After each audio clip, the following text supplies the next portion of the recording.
Day number one. Day number one. How does that feel? And you know, and 11:45, Josh. Yeah, well, you know, Aspen Snowmass, we don't like to start too early. I'd call this a pretty good start to our season. I'm really psyched to be out here with you. I'm psyched to start my season with you. Same. It's a real treat. How awesome is that? Yeah. First day. What's the first day like for you, Josh? You know, I'm surprised that it feels less foreign year over year now. That first day, Yeah. Things actually feel more familiar each time I come out. Yeah. I think that has a lot to do with just the repetition and also having clarity on like the things I do that get my body to coordinate faster. I think when I was younger and I'd come out for first day, I think about skiing a lot, especially in the run up to the season, but I'd think about it a lot and I'd have something very, very narrow in mind, and the brain would take over rather than how does the brain help the body just coordinate and let it do what it knows how to do over time, and then work from there. So I've had a couple runs already, Josh. Yeah. And I'm curious if your experience is going to be similar to mine. First day, Yeah. I find I'm kind of thinking about everything. Yep. Trying, and I'm wondering if that's your experience as I'm trying to hone in on what do I want to think about? What do I want to feel? And for me, when I'm thinking, what do I want to feel? I'm thinking about balance. And then that is taking me, my brain, to different phases of the turn. And now all of a sudden, I'm thinking about my balance with every phase of the turn. And I'm thinking, Deb, that's crazy because that's a lot. You've only had one run. So this run, what are you gonna do? You know, I have a really similar, your thing about, you know, you have all these thoughts going on at once. It reminds me of that I think it's the Buddhist saying of monkey brain.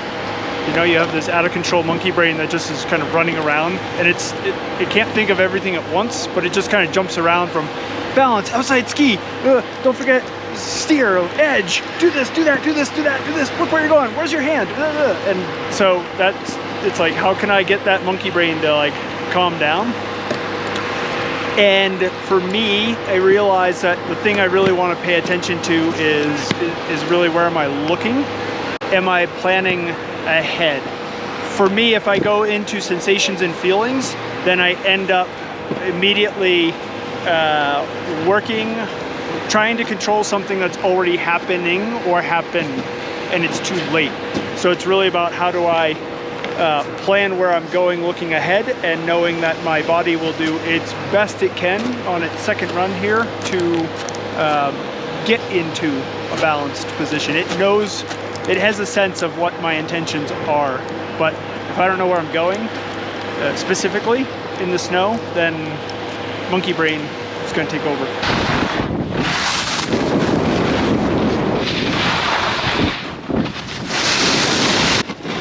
Felt okay. Nice. Yeah. Are your skis sharp? Sharp enough, yeah. You know, mine aren't. If I had to be completely honest, I don't remember exactly last time I tuned these. I brought a pair of skis out that I had no idea what the conditions are going to be. I'd say they're sharp enough. I try to keep all my equipment so it's ready to go. That is an awesome tip. Put your skis away, tuned up, ready to go. Mine aren't. Well, you never know when you're going to be on camera for your second run. Exactly. There you go. Probably back in March when I was in Finland for Interski. You know, while I'm there, I'm watching a whole bunch of going to a bunch of presentations from other nations, and they're telling us all like what they think is great skiing. And I went to one by the Austrians, and one would expect that they're going to tell you, you know, here's the magic solution. But two things that they said that really stuck out to me. One was they started their presentation by saying skiing has been invented. And they talked about their heritage and legacy of being a world-renowned skiing powerhouse and what it is that has allowed them to do that. And it's really a simplicity of thought of how do you align your body to the forces coming at you in skiing, so that as one of the guys I got to talk to, I remarked at how good they are at receiving pressure from the snow. And he said, yes, the most important thing is to have a good conversation with the snow.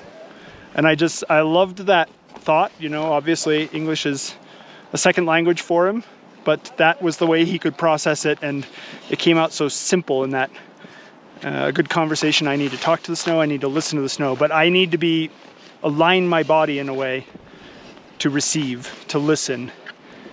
It starts down low, starts in my ankles, right?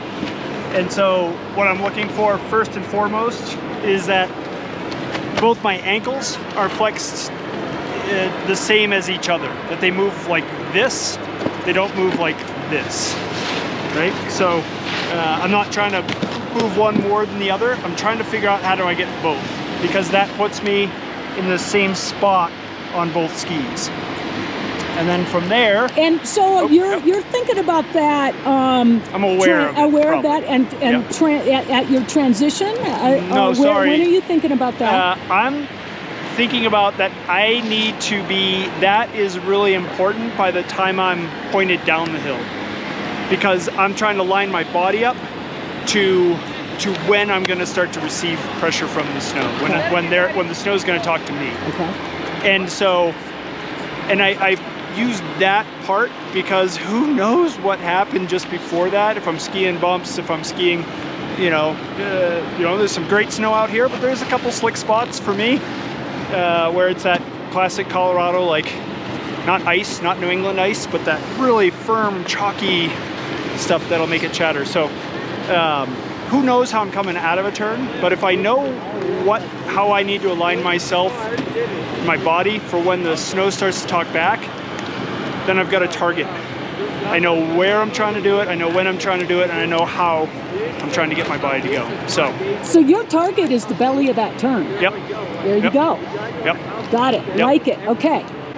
And then, so from there, from the ankles being flexed, whatever amount that is, but the same as each other, that creates some angles here, right in here, that try to line my knees up to, try to align my pelvis to, try to align my shoulders to, in this relationship and this one.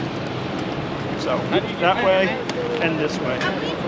I don't always get it exactly right, but the closer I get that to lined up to each other, the more likely the snow is to talk to me and push me in a way that helps me turn. Okay, so if that parallel relationship that you just showed us, if that gets really confusing to people, show us what it is not. Okay. Yep. There we go. That's what it is not. Yeah. Over twisting, too square. Yep. Yeah. All of that. Okay. Yep. That one.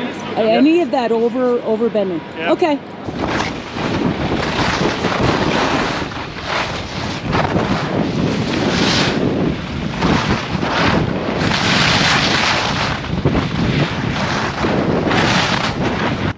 What I am drawn to is athleticism. When I see athleticism, when I see movement, I don't see a static moment in the turn, working the ski, the ability to shape a tighter radius than the ski design. I mean, all of these things, right?